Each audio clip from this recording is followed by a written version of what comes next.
Um, so basically, we're talking about the overthrowing of Arbenz. Quote, can you think of another example like this where the elected leader of a nation was forced to undergo this sort of humiliation, to be publicly undressed in front of news cameras? The CIA was afraid of him, an educated, articulate reformer who had stood up to the local elite and the US government. He was a big threat to these powerful interests, unquote. For the rest of the exiled Guatemalan leader's life, the CIA was determined to strip away whatever thread of respectability still clung to him. The agency's disinformation campaign began immediately after his downfall, with a stream of stories planted in the press, particularly in Latin America, alleging that he was a pawn of Moscow, that he was guilty of wholesale butchery of political foes, that he had raided his impoverished country's treasury, and that he had sexually captivated by the man who was the leader of the Guatemalan Communist Party. Not a single shred of that was true. CIA operatives had swarmed the presidential palace after he was ousted, collecting official documents, personal correspondence. They knew everything about his private life. They knew about the dynamics of his marriage, as well as the gruesome details of his father's suicide, and that he had once sought treatment for drinking. When their discoveries weren't sensational enough, they embroidered them and sent them fluttering around the world. While the CIA did all it could to ruin Arbenz's name, the State Department pressured foreign governments to give the deposed president and his former deputies a chilly reception wherever they turned up. When Mexico City grew too inhospitable for the Arbenz family, they tried Switzerland, land of his father's birth. But the Swiss authorities demanded that Arbenz give up his Guatemalan citizenship, which he refused to do. So they basically deported him and he ended up in Paris. They settled on the right bank, and his beautiful daughter, Arabella, was enchanted with the city. But every time Arbenz went for a walk, he felt like he was being followed. When he tried to hold a press conference to present his case against the powerful men who overthrew him, French authorities threatened to deport him and his family unless he canceled the event. Arbenz began drinking again, dwelling on his final days in Guatemala and his fateful exit from the political stage to avoid a bloodbath. The tragedy was trapped in his head. To escape the hostile environment of the West, Arbenz fled with his family to the Soviet Union, first to Czechoslovakia and then to the Soviet Union proper. The howling in the press grew louder. Here, at last, was proof he was a communist. Finally, Arbenz has found asylum in a place he must love, the New York World Telegram and Sun said. A land from the Iron Curtain where they practice the same sort of democratic regime as his. Newspapers around the world sounded the same refrain, as if following the same conductor, which they were. In fact, Arbenz's misery continued unabated behind the Iron Curtain. He hated the cold and sunless days. He missed the colors and radiance of the tropics. And he soon discovered that he had replaced one sort of surveillance with another. Arbenz had only ended up in Russia because no other country wanted him. He reached out to every leader in Latin America, but the State Department made it clear that if they took him in, they would be cut off and targeted as well. Finally, Uruguay agreed to host Arbenz, but he was informed that he could not speak, he could not teach, he could not publish, and he couldn't even work. He was to be an invisible man. But Arbenz still loomed large in the eyes of the CIA. Howard Hunt, who by then had taken over as the agency's chief of station in Uruguay, the same guy who overthrew the government, they send to Uruguay when they find out Arbenz is going. He continued to track him. A neighbor of the Arbenz family told them that their house was under constant watch from a black car parked around the corner. Making the surveillance even easier for the CIA, Arbenz and his family had been installed on the same street that Howard Hunt lived on. Some evenings, Hunt and his wife even showed up at the same restaurants where the Arbins were dining. In 1960, Arbins was invited to Cuba, and at last he and Maria felt like they had found a safe place to raise their children. He was energized by the revolutionary fervor on the island, which was still luxuriating in the glory of his historic accomplishments. Arbins was allowed to be a public man again. He was invited to speak at political rallies and to publish in the Cuban press. But everywhere Arbins went, he heard the militant slogan, Cuba is not Guatemala. It was painful for him. After the Bay of Pigs, Cuban officials would compare my grandfather's defeat to the heroic Cuban victory over the U.S. Eric Arbins would said, quote, he was used for propaganda purposes to build up the esteem of the Cuban people. It was humiliating to him, unquote. The Arbins met with Fidel Castro to see if they could find a place for themselves in the new Cuba. Arbins suggested that he could teach at the university, but the Cuban authorities were as leery of the former Guatemalan leader, democratic politics, as the CIA was. During his Cuban exile, Arbins grew increasingly disenchanted with the island. The family was moved into a small house, a resort town safely removed from the political action. The charge of cowardice had haunted Arbins from the moment he surrendered his office. A young Argentinian doctor named Che Caveira, who had come to Guatemala to help bolden Arbins' experience in progressive democracy, was amongst those who implored the besieged president to arm the people when Arbins' army officers began to melt around him under the pressure of the CIA. But the Guatemalan leader was no Che or Fidel. He had lacked the cold-blooded courage to purge his country into a civil war. My grandfather knew that the peasants were not trained to fight, so arming them would just result in their death, Arbins' grandson said. He loved Guatemala and its people too much to do that. Arbins' beloved daughter, Arabella, refused to stay with the rest of the family in Cuba. Tired of her endless search for sanctuary, she fled back to Paris and began to create her own life and her own tragedy. Arabella's beauty launched her on a modeling career and even landed her a movie role. She fell in love with the famous matador, who was equally celebrated. Their stormy love affair provided the international press with another sensational Arbin story. One day in 1965, after arguing loudly in a cafe in Bogota, Colombia, Arabella rushed outside, returning soon after with a gun. She pointed it at first at the matador, and then she stuck it in her mouth and pulled the trigger. The family had been hounded all over the world, and they were suffering from this ordeal. On top of that, there was a history of depression on the grandfather's side. Arbins was never the same after the death of his beautiful daughter.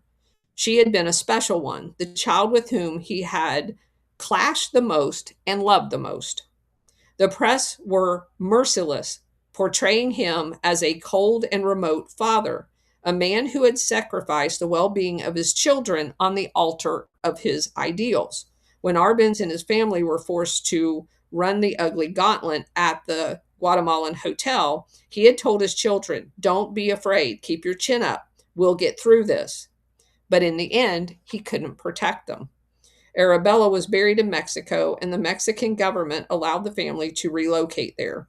Arbin still struggled to find means of support, and Maria, forced to become the family's provider, had to fly frequently to El Salvador, where her father had business interests. In his later years, Arbins was an increasingly forlorn figure. He frequently visited Arabella's grave. It seemed as if he too belonged more in the world of shadows. At the end of January 1971, when Arbins died a strange and lonely death at 57 in a bathtub in Mexico City hotel, authorities said he had climbed into the tub, filled it with scalding hot water, and then burned to death or drowned. He reportedly had been drinking, but his wife, um, Maria Arbens, always believed that he was assassinated. In later years, it was revealed that the CIA had compiled a list of assassination targets during the planning for the 1954 coup.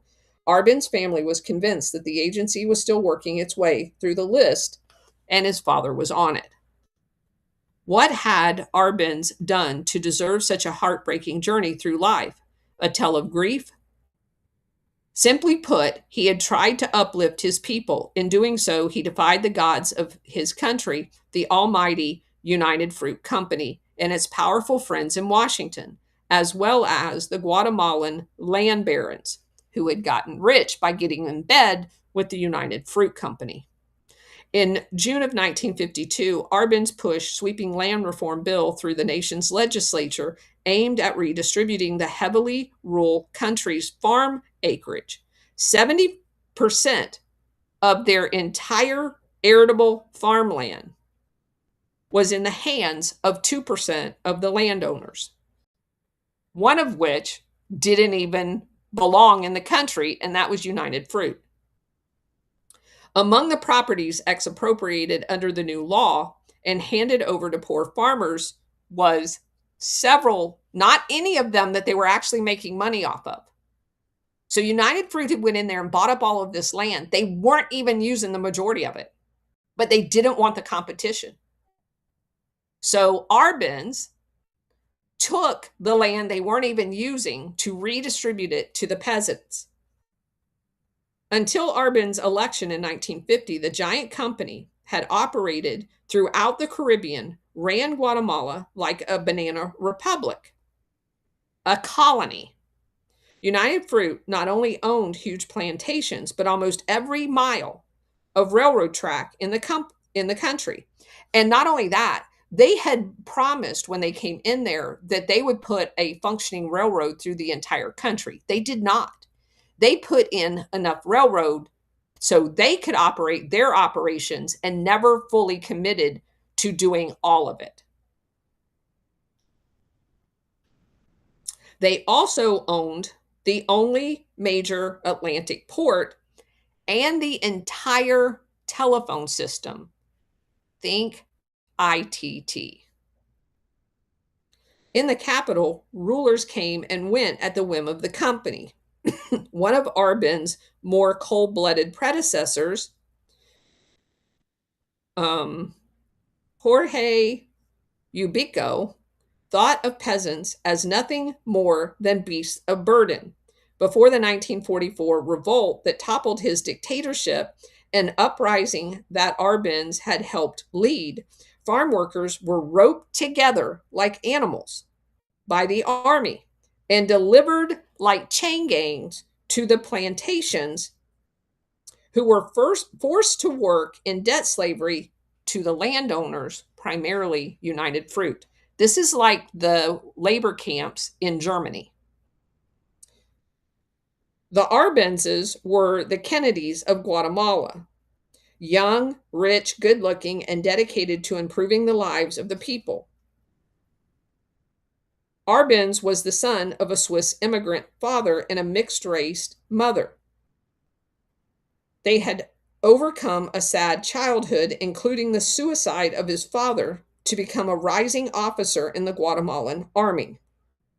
He met his striking dark-eyed wife, the daughter of a wealthy Salvadoran coffee plantation owner, at a dance when she was visiting Guatemala in 1938.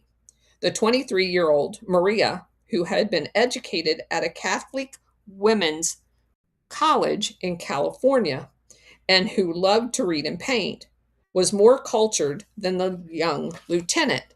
But at 25, Arbins cut a striking picture in his uniform. Maria had been born between silk sheets, in her words, but had never been comfortable with the family privileges. Jacobo, who had been raised by an indigenous nanny, was similarly sensitive to the suffering of the Guatemalan native population. When Maria asked him what he would like to do with his life, he said with great sincerity, "I would like to be a reformer." They married. Jacobo and Maria Arbenz proved to be a dynamic match.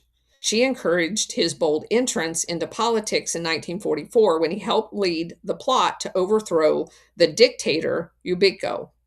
She fled she fed his hunger for more learning by giving him books.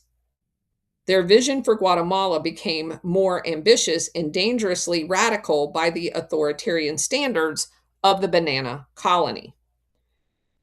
As Guatemala made a transition to democracy following the 1944 revolt, Arbenz got increasingly involved in politics. In 1950, he decided to run for president, focusing his campaign on agrarian reform, which he knew was the key to his country's liberation.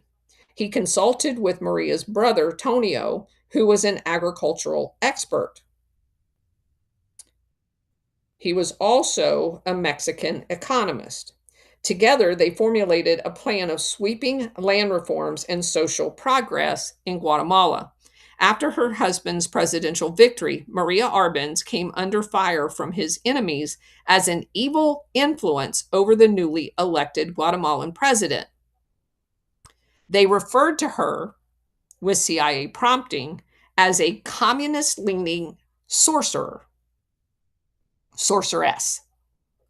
But Arbenz ignored the political chatter and allowed his well informed wife to attend cabinet meetings.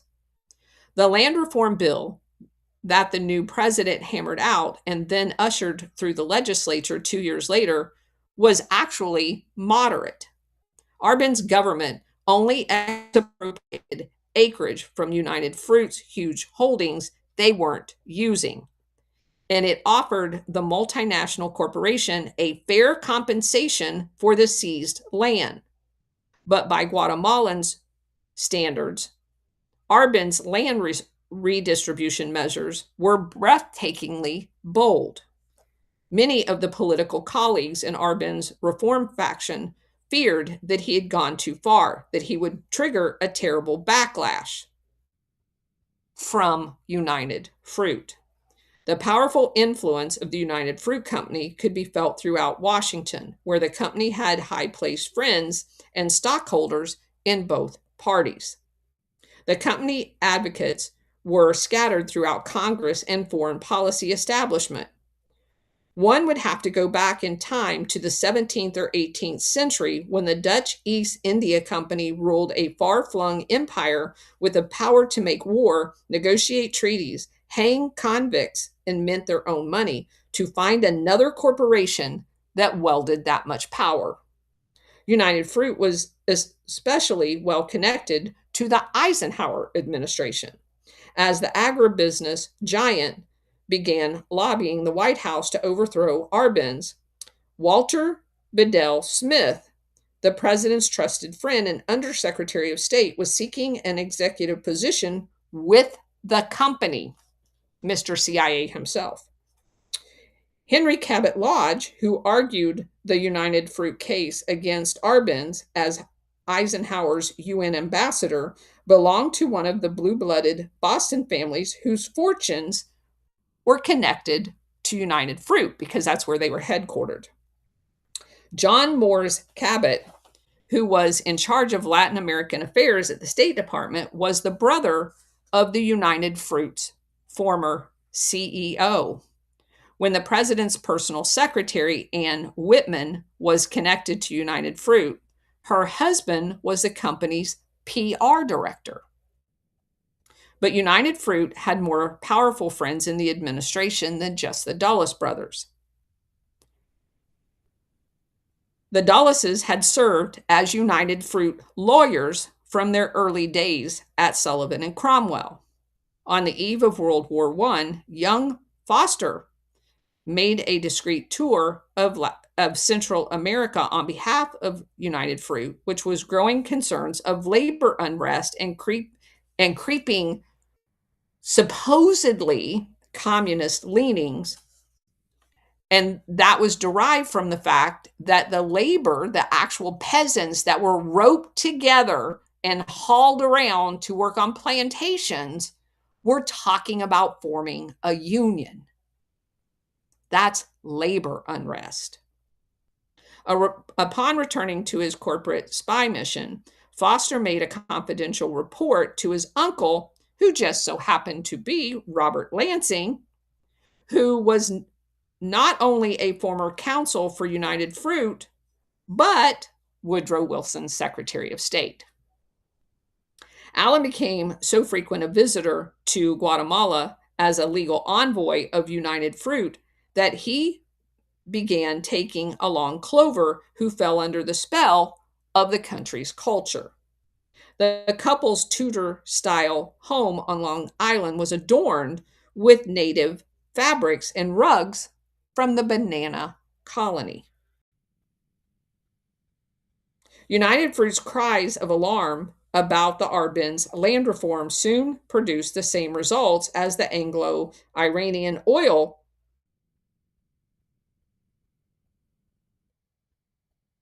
conflict did in Iran. The Eisenhower Dulles administration moved swiftly to isolate Guatemala, labeling it a Soviet beachhead.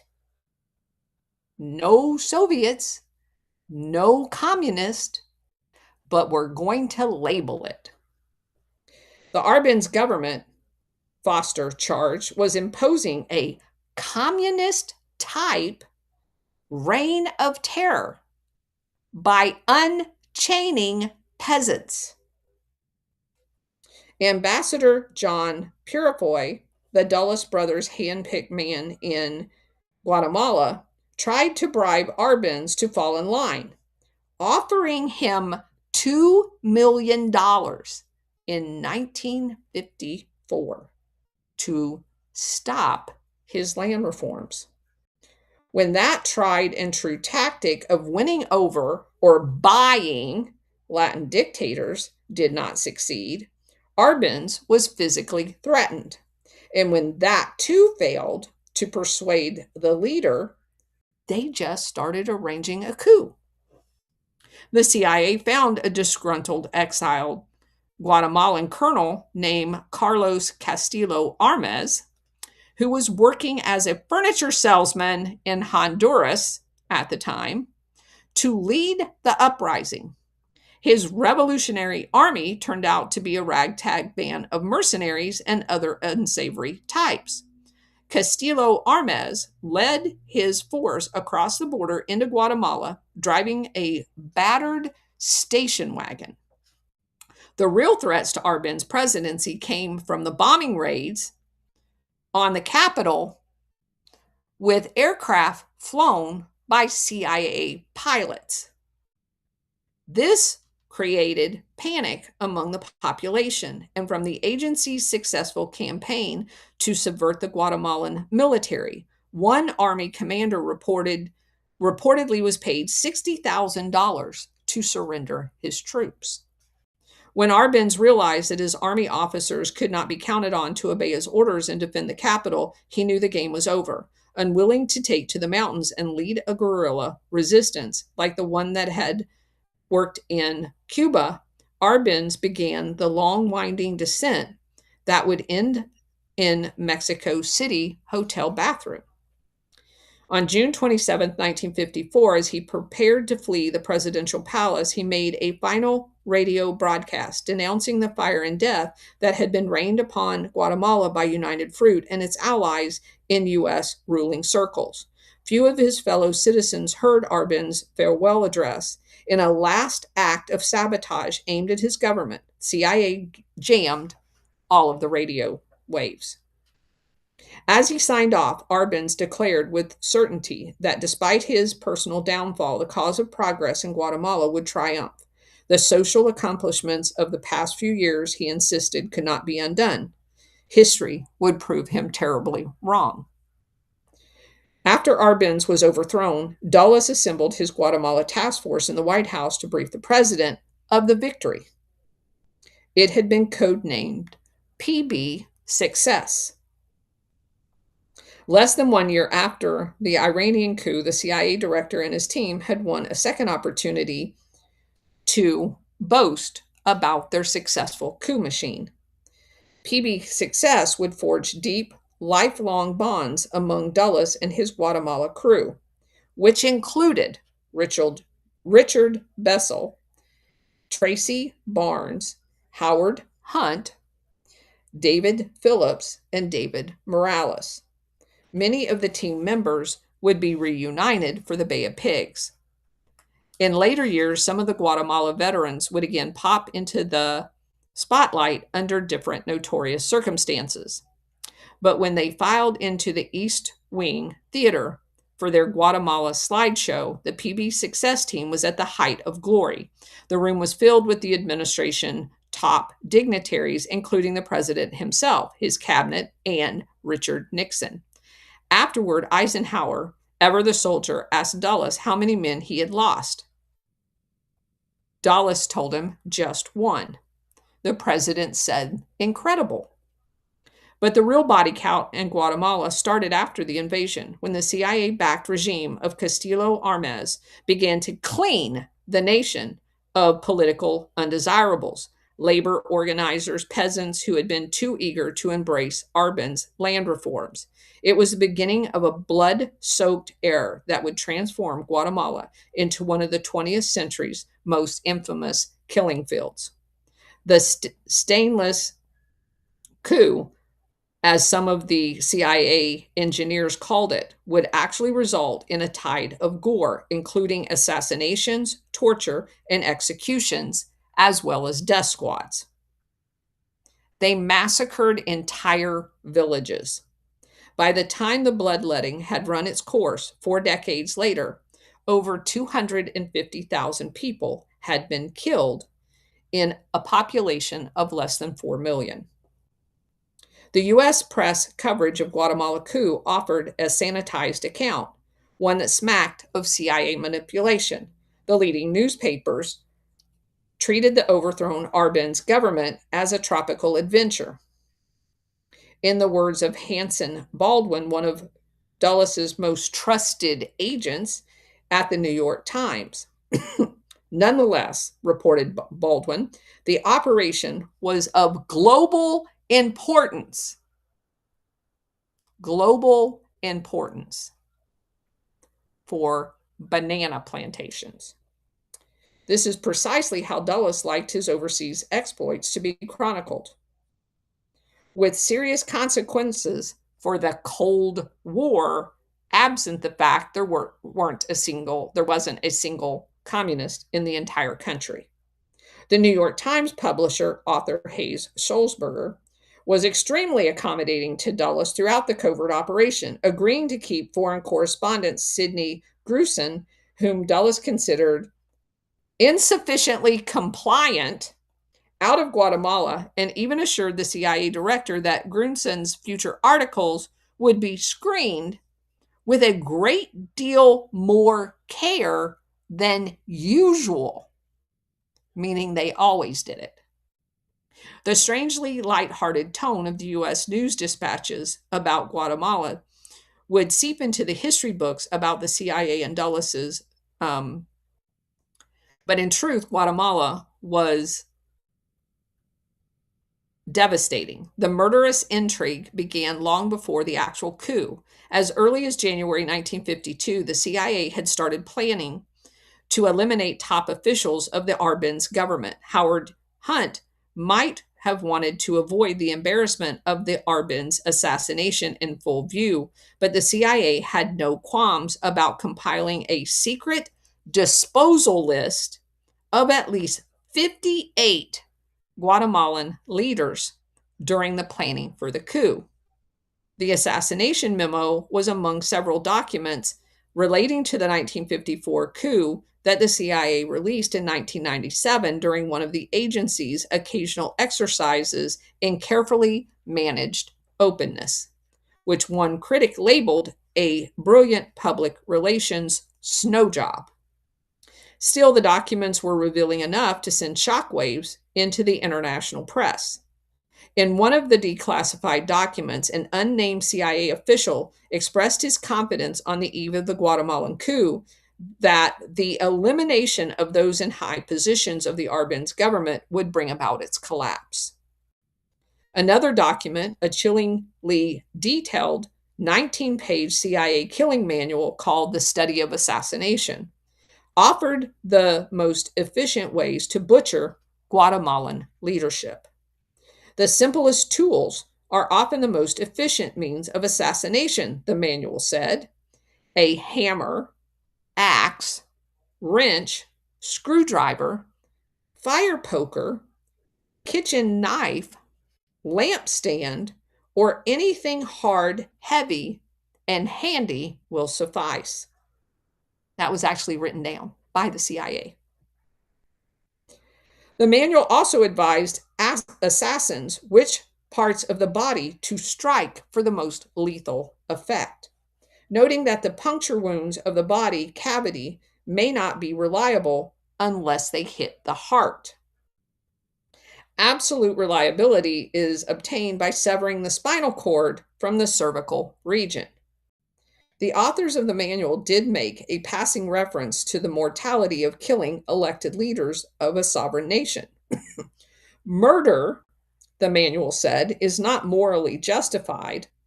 Persons who are morally squeamish should not attempt it. That's good to know. The CIA compiled its death list with bureaucratic diligence, circulating the names of those nominated to die within the agency department and among Guatemalan military plotters, and asking for comments as well as suggestions of additional names. They treated it like an interoffice memo. Because the CIA deleted the names on the list when it was declassified, there's no way to tell how many or if any of the 58 prominent Guatemalans were eventually assassinated. We know Arbenz's name's on it, so it's not actually too far to stretch to think that his name never came off that list. But what is known is that by training and encouraging Guatemala's new military masters in the art of political murder, the CIA injected a death spore into the nation's bloodstream that would wreak havoc for years, decades. As soon as the dictator, Castillo Armez, was installed in the presidential palace, the CIA began pressuring him to purge Guatemala of Arben supporters. His army rounded up some 4,000 suspected quote-unquote communist, even though they weren't. As they revealed under interrogation, few of the prisoners had ever even heard of the Communist Party or Karl Marx. They had no idea what any of that was. But they were guilty of belonging to a democratic political party, labor unions, farm worker associations. They all had been infected with a dangerous idea of the Arbenz error that they could actually take on United Fruit. They had to be purged. Castillo Armez would do everything in his power to purify Guatemala of those thoughts. The CIA, enamored of making ominous lists, helped the new regime assemble a list of subversives that soon grew to 70,000 names. This is exactly what they did in Vietnam later. Eventually, the names on the blacklist amounted to a staggering 10% of the adult population. Many of the names came from Arben's government documents that the CIA had seized when it raided the presidential palace. So basically, anybody that ever attended a meeting was put on a list. In August of 1954, Armez announced Decree 59, the beginning of Guatemala's fascist legal structure, which gave his reign the right to arrest those on the blacklist and to hold them for 6 months without trial. Those unfortunate enough to be rounded up, one of them was Jose Bernabe Linares, the notorious chief of the Guardia Judicial, who was known for extracting confessions from prisoners with electrical shock baths. So This Linares guy was the Armis's chief torturer. He was known for extracting confessions from the prisoners. He would hook those same electrical leads that we've talked about in these other stories to, they'd place a skull cap on them and shock their head. They also had electrified water that they dipped their body in. Guatemalan journalists who attempted to report on the regime's abuses were themselves thrown in prison and tortured. But as Castillo Armes consolidated his reign, the CIA's energetic support, the U.S. Embassy in Guatemala City continued to cover up the regime, insisting that there was little basis for apprehension that the country was a police state, while they watch it unfold and are part of the training of it. The barbarianism spread to the countryside, where peasant leaders were summarily executed, setting the stage for Guatemala's future death squads. Exiles reported that the regime was encouraging the rise of vigilante groups.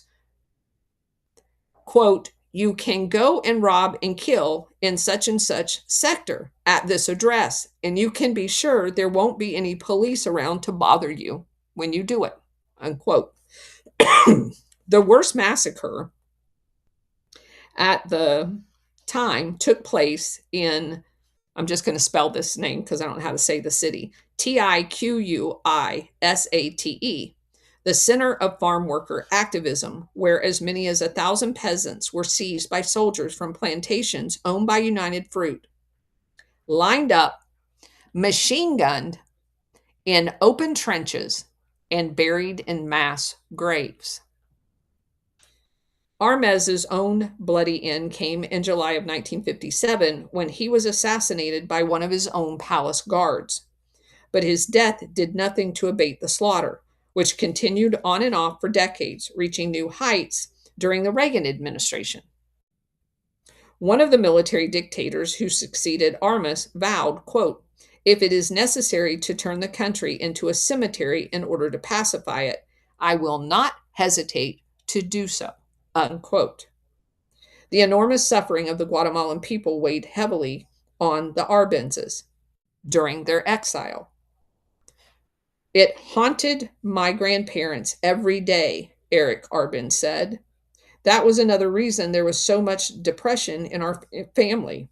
They lived and felt the Guatemalan Holocaust every day. They had tried to bring about a Guatemalan spring and then to suffer not only their own defeat, but to see everything that was done to their people. It was an overwhelming tragedy.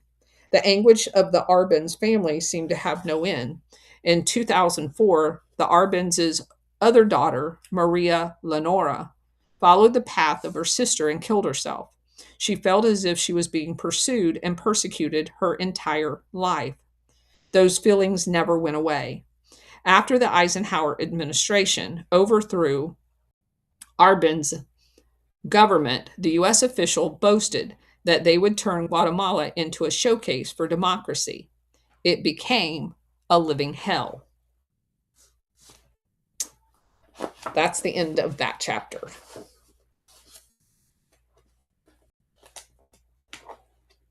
Go ahead, Bridget. Okay, while as usual, while you go, I'm following behind you in some of this research. And I did find the assassination manual that you were talking about. Yeah, I've read it. In the film. I also want to read, because part of it came from the NSA archive. And Operation PB Success, okay? This is just a brief little thing, but it drives home a really big point that you've been bringing for a very long time. A narrative history of the CIA's role-planning organization, the execution of the coup that toppled Jacobo Arbenz Guzman on June 27, 1954. Collather, now a diplomatic historian of the University of Indiana, worked on contract for 1 year with CIA, where he was given access to thousands of agency records and secret operational files in order to produce this overview. The result is a surprisingly critical study of the agency's first covert operation in Latin America, beginning with a review of the political and economic and social forces that led to the Arbenz presidency in 1951. The document is an intimate account of how the Cold War concerns convinced President Eisenhower to order the removal of the democratically elected leader. Let me say that again. Democratically elected by the people by force. It also provides countless details of a covert mission plagued by disastrous military planning and failed security measures, according to Calather. Operation Success barely succeeded. The CIA scrambled to convince the White House that it was unqualified and all but bloodless victory. However, after Arbenz resigned, Eisenhower called the director of the Central Intelligence Agency, Alan Dulles, and his senior covert planners into a formal briefing of the operation. Calather's account reveals that the agency lied to the president, telling him that, only one rebel was actually killed. Incredible, the president said, and it was. At least 4 dozen were dead, according to CIA's own records. Thus did the Guatemala coup enter the agency lore as an unblemished triumph. Calather explains and became the model for future CIA activities in Latin America. In Guatemala, last couple sentences, of course, Operation Success had deadly aftermath. After small insurgency developed in the wake of the coup, the Guatemalan military leaders developed and refined with U.S. assistance, let me say it again, with U.S. assistance, a massive counterinsurgency campaign that left tens of thousands massacred, maimed, or missing. Big key takeaways: they lied to the president. We talked about it before. They only serve their own interests. So I think they mischaracterized the one person. The one person was our guy. Yeah. Eisenhower asked them how many people we lost, and they said 1. And we actually, according to this, we actually lost 4 dozen. But they said that we only lost 1. Yeah. Well, however, read that part again. Read that sentence again on what the 4 dozen was. At least 4 dozen. Well, it says, you're right. At least 4 dozen were dead, according to CIA's own records. Yeah, but I think that 4 dozen included people that were Guatemalan. Oh, that very, very well may be, but yeah, it set in motion with U.S. assistance a massive massacre. Oh, absolutely. Tens of thousands. No, 250 at the end. Gotcha. Right. 250,000 before they ever had a stable, legitimate government. And even then it was still under the CIA because Guatemala is the country that they trained all of the Cuban exiles to attack Cuba for the Bay of Pigs. That was largely based out of Guatemala. Right. And I also posted several of the original documents, including some of the campaign that they went through and how integral United Fruit was. How it 100%. 100% driven by, it's very well documented. It all was 100% driven, not really by the president's security concerns or anything like that, but by the success of the United Fruit Company. Yeah, so it says right here, afterwards, Eisenhower, ever the soldier, asked Dulles how many men he had lost, and Dulles responded, 1. Right. Yeah. It's just sickening, you know? Totally. SR, go ahead, and then we'll go to Mega Nuke. Thank you, Colonel, and thank everyone for attending here on Spaces and on Rumble. There was one other item, and thank you, Bridget, for all that concerning PB success. There was a previous attempt called PB Fortune on Armas. So this was not just all about a Benz. They got Armas sort of under control, and then we went with PB Success. So for those wondering what's really going on here, that was going on during this entire period of time just for United Fruit. There's no doubt in my mind. Thank you, Colonel. Sure. Yeah, Armas was after Arbenz. Yeah. That's who the CIA installed after they overthrew Arbenz, was Armas. Mega Nuke, go ahead.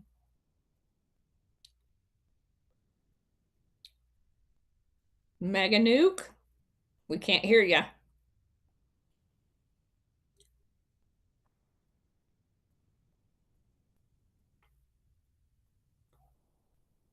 I don't know if Mega Nuke wants to say anything or not. Are you there? Bridget, you want to take Mega Nuke down and bring him back up?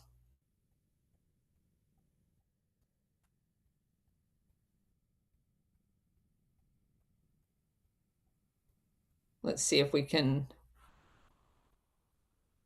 get them back up.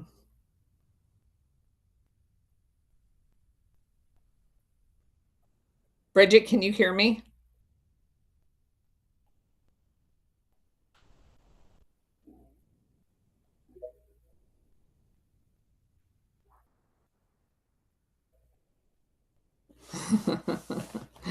They're messing with us again.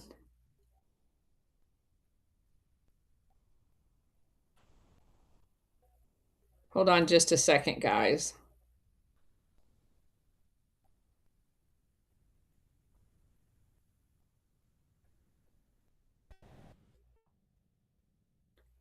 Bridget, can you hear me?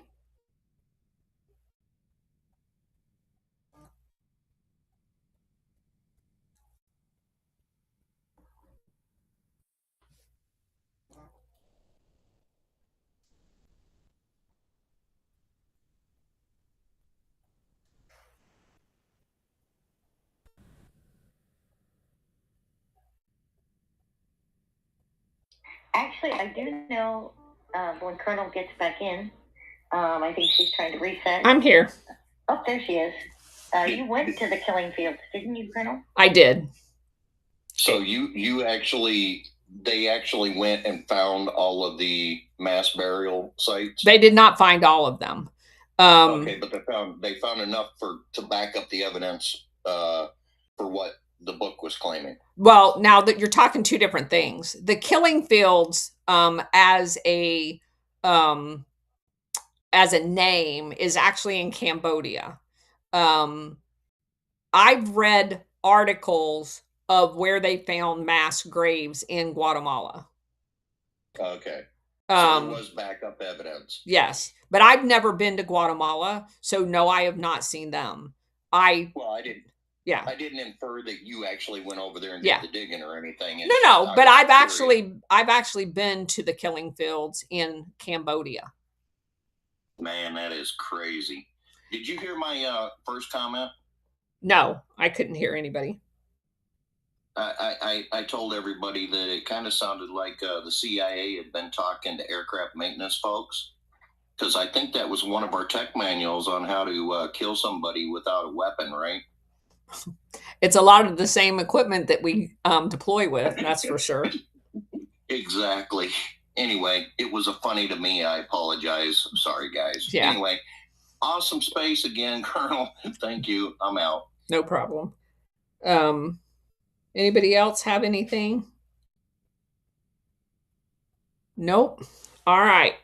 Well, that concludes that chapter. The chapter 11 is called Strange Love. We will start it tomorrow. If no one has anything else, And that ain't gonna be like the last love yeah, love chapter, is it? yeah, it pretty much is. Oh my God! Thanks for the warning. I probably won't be here tomorrow. Well, it starts off, it's actually where we start talking about the Galen organization. You're definitely not going to want to miss it. Because it is definitely strange. But it does talk about at least this version of Reinhard Galen and how Operation Gladio got off the ground. So it is a very interesting, you know, it's a very interesting chapter. I'll just say that. Well, if I hear one time out of your mouth, dear penthouse, I'm done. Deal. Although that's a strange story too. But we'll leave that for a different day. Um, one of the most interesting figures and there's been so many, but there's some that just stick out in your mind more than others. If you guys go to my homepage on X and search the word Warbell, Werbell, that guy has one of the craziest stories of any that we've come across. He's probably in the top 10 of crazy stories. Obviously, Lyman Lemonsker and William Polly, given any day, are 1 and 2 as far as people I had never heard of that was like everywhere. They're the Forrest Gump of Operation Gladio. Warbell definitely is in the top 10 of crazy stories.